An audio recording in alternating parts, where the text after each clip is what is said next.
So, corruption doesn't start in Mongolia with the democratic era.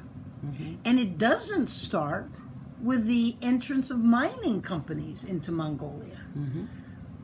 Corruption was always there during the communist era. Favoritism, non-transparency, but it wasn't publicly found in the media. People couldn't talk about it. But of course the Mongolian people knew this person has more than I do, has a better apartment than I do, can go overseas and I can't. With democracy, people were allowed to speak about this. And then it became an issue, both for the government and for the people, intensified by the Westerners who came in with a lot of development money and said, you have to change this.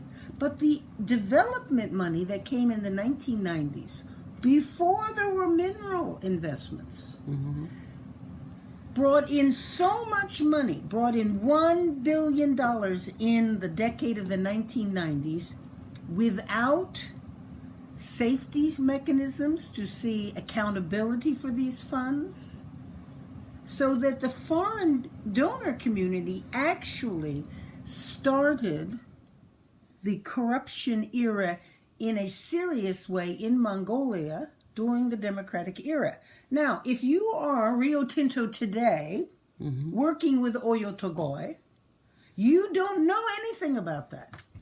You also, Mongolia is unfairly criticized for steering money, business, opportunities to their relatives, to their friends.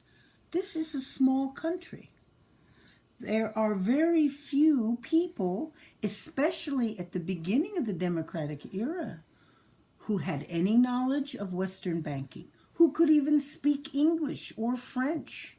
So, of course, with the low population, low number of people, less than 1% of people with skills in dealing with Western countries, of course, the people went to those Mongols.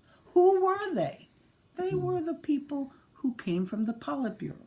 They came from the communist society because they had been educated. That's why they were in the ministries. And those same people who were given millions and millions of foreign money, dollars of foreign money to allocate, would pass this money to other people they knew, beneficiaries of the communist system, educated in the communist world, because this person, who might be their brother-in-law or might be their friend from Moscow University, was the one who knew about the banking system or knew what it meant with the United Nations. The average Mongolian person had no exposure to this. So in a very strange way, the donors created the foundation of democratic